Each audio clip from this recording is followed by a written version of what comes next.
Welcome to Airwaves, episode 2, where I'm honored to be joined by the legend that is John Pyzel. Thanks so Thank much for you. joining us. No worries. I don't know about legend, but thank you anyways. Appreciate it. After riding a few of your boards, which I have, it's definitely legend status in my mind. So, how's things? Oh, How's things in Hawaii?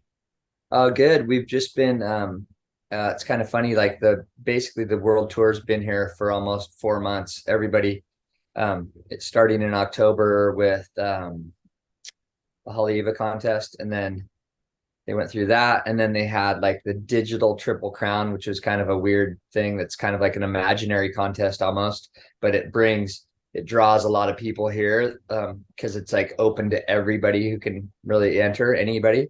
And so it kind of brings it keeps a lot of people here in Hawaii, I feel like. And then we just went through the pipe contest. Well, then there was the backdoor shootout, the pipe masters, whatever the pipe masters was, and now we had the pipeline contest and we had sunset. So finally, after 4 months, all the pro surfers are leaving the North Shore and heading off onto wherever else they're going to be going, which is kind of nice.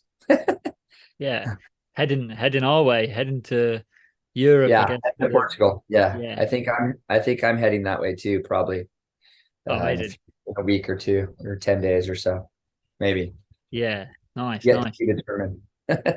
So I can imagine that period of time for you is absolutely non-stop. It's different.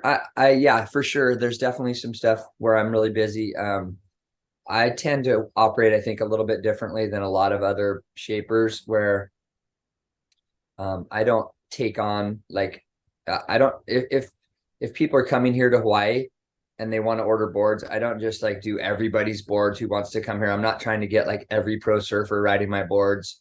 I try to kind of control my situation so that I have so that I'm not going crazy basically, and that we have um, quality control, and we have like we're doing a really good job with the people that we're working with, Hmm. and I don't get overwhelmed, and we're not trying to just like, oh, you want boards? Like, yeah, we'll make you boards. We'll make you boards. I don't do it that way. I try to um, just focus on my real team riders that I really care about and that I work with all year round, and the people that ride my boards all the time, not just people that like want boards for Hawaii. Yeah. So I don't take on a lot of like, it's not like a bunch of different new people coming to town that I don't normally make boards for. I stick to my team. But that being said, this year was particularly busy because of having the world tour start here. So in other words, like I have three people on the tour, Yeah. John and Tyler Wright, and then I have Sophie McCullough from Australia. She got Yeah. injured, so she didn't come to Hawaii to start this year. But both Tyler and John are here at the beginning of the year. John's always here, obviously. But so I did a lot of boards for Tyler that I normally wouldn't have been doing here. And then John having this long break, I worked on his boards, and we've made a new model for him that we've been working on basically nonstop for the last 3 months. And then we've been fine tuning his ghosts, the boards that he always has been riding, Yeah. to kind of update them for him exactly where he's at right now. So I was laughing. I was with him yesterday. We were filming some stuff at his house, and I was just like, dude, I've made you like 40 boards just this month, like, which is really extraordinary. Usually it's not like that, throughout the year, I make him maybe 100 boards at the most, but um, this not in like where I'm making him like boards almost every day. And I'm Yeah. like, we're getting him glassed in like 2 days or a day, and he's riding them the next day and giving me that feedback. It's really cool. It's been really awesome where we have like just this like instant feedback where like I'll drop Yeah. a board off at his house on my way home from work in the evening. He'll ride that thing in the morning the next day and then give me feedback right away. And then I'll go back and take that and update whatever he's gives me, whatever information he gives me. I'll try to kind of put that back into the next version of that board. And we probably did, I think we did probably 10 to 15 versions of this one particular new board that we're doing. Yeah. And until we finally got it where like he's really happy with it. So Yeah. it's So pretty. I saw a couple of like YouTube videos where he's on the phone to you and he's like, board B, this is Mm. great, but it didn't drive, and board D I loved, and board E felt strange. Like the Yeah, feedback he must feel under his feet is only something I can like. I can't even imagine what he feels. But one of my questions was gonna to be to like about your team and how you choose and pick and if there's any conflict. But it is really interesting actually to notice that you're like what you say obviously is right in that you get people who um only shape boards for certain pros when they're in Hawaii, yeah, and then you're obviously taking that different approach, which is really really cool because yeah. I I just like guess to support my team, right? yeah Like I had other like top women pro surfers that don't normally ride my boards, asked to order some boards for sunset or to do whatever this year, and I turned them down just because it doesn't. I'm like it doesn't make sense to me personally. Where I'm like I'm supporting these yeah people trying to get towards their goal. They're trusting me to help them get to their goal, which is winning a world title. And why would I make boards for the people that they're competing against if that's going to have some sort of like, yeah and I'm not saying like if I would have made those boards, those people would win. I just mean I would prefer not to be involved with somebody else's potential to take down my team riders, you know? yeah. I think that's because in the past I've kind of there's been a couple of questions like couple of scenarios with shapers or with coaches where I've kind of been in my head kind of thinking how does that work with that dynamic because in essence you are part of a coaching team as a shaper because Totally. you're You're involved in a group of people that are yeah. helping someone get to their goal. And if you shaped John aboard and then suddenly the person who doesn't ride for you suddenly reaches out and then that person just happens to win, Yeah. maybe they're on a heat, but that could really jeopardize a situation that you've got that you've or even with Tyler or anyone. Yeah, for So sure. I think that's quite I actually think it's quite admirable because it shows how Well, um it dedicated you works. are to your team. Yeah, and they in turn they appreciate that. You know what I mean? It's like Mm, they have loyalty to me through that same thing. You know, it's like I'm just showing my loyalty to them and my commitment to them as far as like trying to do something rather than just having it be like a business commitment where I'm like, oh, I can get more exposure because I yeah, have, A, B, C, and D all riding my boards rather than just A. yeah, And you can get more exposure. Like the WSL is doing the thing where they're giving points for the yeah, shapers, and I'm like, when they sent me that, I'm like, just give it to Sharp Eye. Like he's gonna win. Marcio's gonna win 26%. because Yeah, A, he's got really good team riders, but B, he's got dozens of team riders. Like he yeah, has the majority of the field, but or as far as the numbers go, he has the high numbers of team riders. And he's going to get the points. So but that's yeah, fine. Like, I'm not chasing that kind of thing. I'm chasing success for my team riders. I don't want to yeah, have friendly fire and heats. I don't want to be like rooting no, for both people or whatever. So anyways, it's yeah, just but that's nice. that's quite it's quite interesting as well because if you asked, say yourself or all the other shapers like Marcio and the rest, would they rather win that new prize, but their surfer not win the world title, or would you rather John win the world title and Oh, you yeah. come nowhere near Yeah. it? We all want So the world title. I mean, every yeah, shaper wants to someone on their boards winning the world title for sure. But there's just different absolutely. approaches to it. I think business wise or just your passion. Like I listened to a podcast with Marcio, and Marcio is super cool. And his thinking and what he's into is really different than mine as far Mm, as like the way he sees surfing and what he's into. He's like super into the contests and super into that. And I'm not I'm not as into it that way as he is. I'm more it's just a different focus, yeah, but it's cool. Like yeah. I'm happy either way. It's not I'm not definitely not like putting down other people's approaches. I'm No, no, just no. Just my approach is just a little different, I think.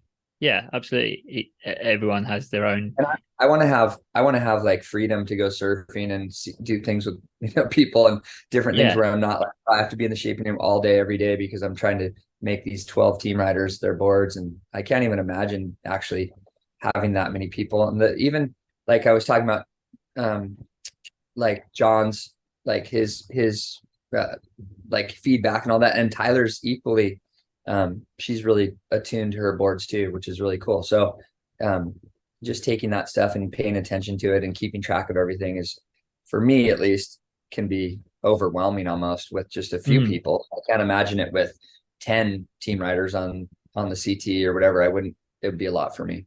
Yeah, yeah. You'd almost never be able to win. Um, Yeah, or do that, anything else besides sit in a shaping room.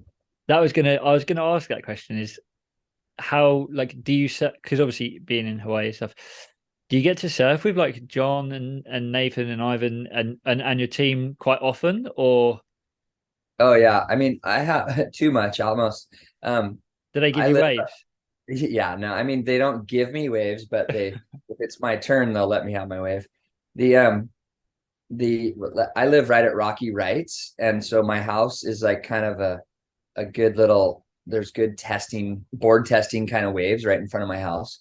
And so a lot of times I'll have all those kids, they'll be in my backyard and going surfing out in front of my house. And so we spend a lot of time doing that kind of stuff, which is cool too. Like if either I'll be surfing with them or I'll watch them surf and just sit on my deck on my picnic table out there and watch them ride waves and see what their boards look like, or get, and then like John will come in, for example, and trade boards or switch fins or do something, and right there he's telling me like, oh yeah, this felt like this, or just little details that are like instant feedback, which is really cool.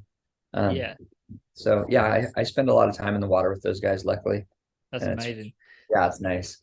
And going back about your team as such, not just your WSL team and the Hawaiian winter that's just been, you had a pretty successful team this year with correct me if I'm wrong, obviously you had um Ivan and Benji Brand win. I think they came first and second in Yeah, in the the shootout, yeah, yeah, yeah. Ivan won it, and yeah. I mean, sorry, Benji Benji won won it, it, yeah. and Ivan got second. Yeah, that was insane. Ivan won I think he won the digital pipe, like the Triple Crown. I think he won the pipeline version of that. And didn't Finn McGill win? Is Finn McGill in your Miguel won that whole thing, the Triple yeah, Crown. yeah, Yeah, Finn won that, and then I had a lot of team riders or people on my boards in the Eddy, which was really cool. That yeah. was, So that's yeah, it's cool. I mean, it's not it's kind of natural just being a shaper here that your team riders from here are gonna do well in Hawaii. But it was cool to see this year. These guys really did amazing. It was awesome. yeah. And Mm. and so with like the does it ever get a bit kind of like you have to pinch yourself kind of like, oh, actually we've just had a really cool winter, we've just achieved a lot kind of. I do. I'm super grateful. Like I have such a great group of guys riding the board, so it really makes, like, they do the work. It's like, but yeah, I mean, it is pretty amazing, and it feels really good, of course. But I also, it comes in little pieces at a time. It's like you get this one win here, one win there, do pretty good here, whatever. But I also, I think I'm even more like excited for them, really. It's like Yeah, seeing these are all kids. Like I've known every one of these guys that are on my boards most of their lives, since they're little kids. yeah, that's And so cool. so it's really neat for me and like my wife too, like we're our family, where we see like, hey, these are like little kids that have grown up and now they're like excelling at what they do, and they're coming out in the like top guys in the world doing certain things. And Yeah, cool to be a part of that and to see their success too is really rad. It's like, it's not just like my successes or like, oh, I made these great boards or whatever. It's like together we got to go do these things, and to see them do mm. that stuff is really cool. So Yeah, it's fun. so Like watching the little kids in the neighborhood, and they're just the best surfers in the world. yeah, yeah, Crazy. it's like oh, just like oh, John's like popping round, and then actually he's just the Yeah, in my opinion, and this might kick off the comment section. In my opinion, John is the best surfer ever, in all aspects pretty. of surfing. He's But pretty good. When you take the big picture, he's amazing. Yeah, for sure. yeah, but what I want to know is what are you Yeah. surfing? Lately I've been riding a few different boards. I tend to, it's funny, I'm 54. I've been surfing my whole life. and I'm still probably riding boards that are too small for my age. Like I need to kind of like grow up a little bit. But I ride my number one go-to board has always been the Pyzelian, and then now the Pyzelian 2. Those are boards I always have one of those in my quiver, and I really love that. I've been riding that twin fin, the Wildcat, a Wildcat, lot yeah. in small waves. Or I was in Indonesia. I was in Bali for the summer for a long time, and that board was amazing. I started riding it there and really like it. And then like here, I ride my I ride some ghosts when it's Yeah. bigger. And then I've been riding a lot of like when it's bigger, I ride a Cadillac, like a mini Cadillac, which is anywhere between, for me, like a 6'4" to a 6'8", somewhere in there for like bigger surf. That's really fun. And then the other board I've been riding lately, I just made myself one, is this board that I've been working on with John, which, I mean, we can say it. It's called the Red Tiger. And Exclusive. that's the board I've been working on with John for the last 3 months or whatever, 4 months, for smaller waves for tour. So Yeah. like kind of one of his goals was just to make sure at the end of the year that he had a board that would feel really good at trestles. Yeah. If it wasn't that big, he's not going to be riding a ghost at trestles. So he's like, well, I need a different board to approach it in a different way. And this is the board that we came up with that we thought would kind of solve that problem. And so I've been riding one of those. I have a little 5'8". I've been adding a little volume to my boards, not really too much length, but some volume. Yeah. And that's been really fun too. So I'm just kind of getting into that board a little bit. That's amazing. Yeah, when you was on your Wildcat's tiny, right? It's a 5'8", 5'6". 5'6". That blew my mind because Those things are so fun. I love that board. I really, Yeah, really like it. To be fair, in the UK and around most of Europe, it's actually kind of almost like a daily driver better wave board. totally. But obviously for you, you're surfing a lot more power. Well, but I mean, that board works great in like bigger waves still. It doesn't, it's Yeah, even for smaller, powerful waves, it still works really good. It's super fun, like for all kinds of stuff.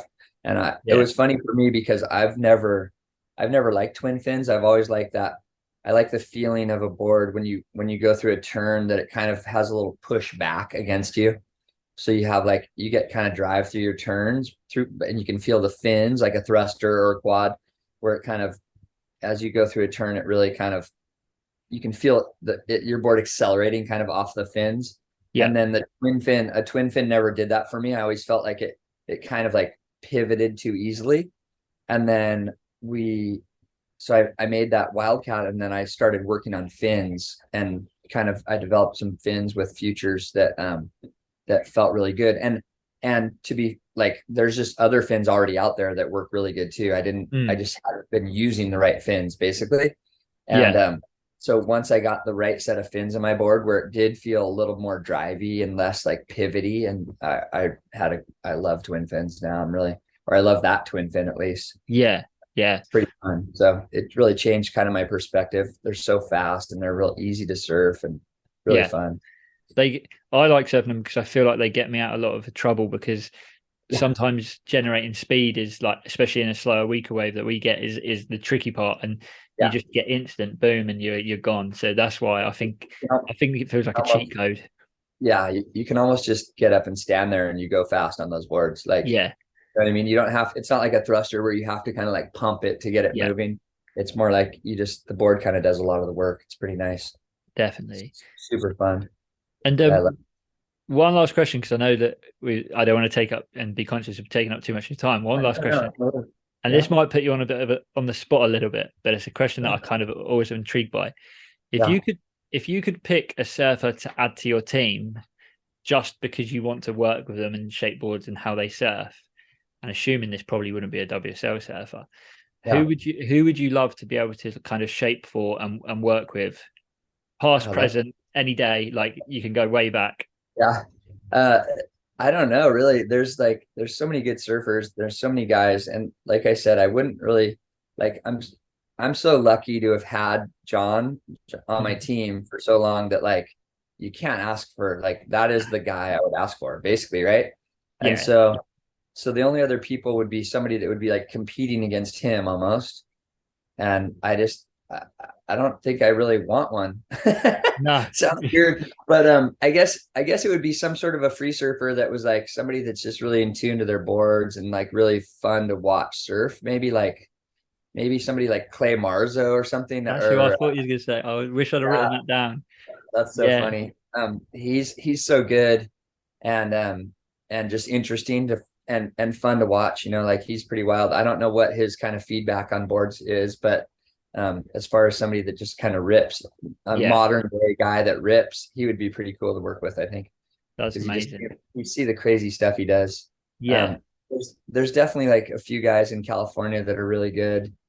There's just I don't know. It would just be somebody. It would have to be somebody that just surfs really well, Yeah. and ideally they'd know a lot about their surfboards so that they could kind of not know a lot, but at least feel a lot about their Yeah. boards. So they're valuable. Yeah. But Marzo would be fun, I guess. That would be sick. And you've got one of my favorite free surfers as such as Jai Gunderman, who's Oh yeah, Jai's all time. unreal. Yeah, Yeah. Jai's really good. The two of the guys that I really love that I have coming up is one of them. I mean, I love all my guys that ride for me, but as far as like their style and stuff, Jai is amazing and he can ride any kind of board. I'm actually doing a project with Jai right now where we're making him like 5 different boards that are very unique and kind of outside the normal realm of like high performance. And then we're going to have him ride those different boards and kind of document it and Sick. have him pick a board out of those that he likes the most, or at least pick a board that he likes the most out of that, and then we can work and work on that board in particular Hmm. and improve on it. And then that'll be really fun. And the other guy that really impresses me with his style and his feeling for surfing is Taro Watanabe. He's a Yeah. young kid. He's like 20 and he's from California. And he's just got an amazing style. Him and Jai really kind of remind me of each other as far as like just real unique. They're just like, they're nice to watch surf, like you can Yeah. just watch them ride a wave and it's going to be a pleasant experience for you, Definitely. and on any kind of board, any kind of like thing, it'll be nice. So I really like working with those two guys. I'm lucky. And Taro's a little bit more of he has more of a competitive surfing Yeah. um, kind of approach that he's interested in. And Jai's kind of strictly just like turning into a free surfer, which Hmm. is really cool too. So both those guys are awesome to work with. That's amazing. Well, And then your and board's then Ivan Florence is amazing here too. Like you style. mostly you mostly see him like getting barrel at pipeline or whatever, but like you put that kid on a wave anywhere in the world and like he's so good and just like has such a great style and can do big airs and Yeah. get barrel, do just beautiful turns. Like Ivan's one of my favorites too, for sure. So He's sick. Ivan's frontside straight airs are Yeah, just so sick. the cleanest things that you could Yeah, get. I yeah, think he's I a think Ivan falls into the category that sometimes his surfing's too clean and too stylish that people don't actually understand how incredible it is. yeah, he's so good. Yeah, he's fun. So that's always cool to watch. I love and he's the kind of guy like I can make him any board and just be like, here, Ivan, ride this, and he'll try it, and like Yeah, he's not I mean he has particular boards that he really likes, but he's not like stuck like, oh, I have to have this perfectly the same thing over and over again. He's really like pretty open-minded. So he's fun to do little projects with too. Like he's helped kind of develop another board that we're working on right now too. So it's amazing. pretty cool. Yeah, it's pretty sick. Looking forward to seeing the clips and everything that comes from it. Yeah, And looking yeah, me forward too. to the red tiger landing. And Yeah. because your boards are phenomenal. Last year I got to surf a ghost in Pump in France, Oh, and sick. I'd never felt that comfortable on a board that was fresh to me Yeah. in waves like that. And it's not it was a demo that is now no longer a demo and it's owned. So yeah, there and your Thanks. gremlin a couple of years ago I had a gremlin, completely changed my surfing. It was like one of the first shorter boards that I'd been able to get on, and Yeah, those are fun. so Everyone good likes for it. England. Right. But Yeah. thanks so much. And I know you've Yeah, got no your worries. appointments busy, but thanks so much for joining us. And thanks so much for your support and what everything you do, because it's amazing. Easy. Yeah, no worries. Thank you. I appreciate it.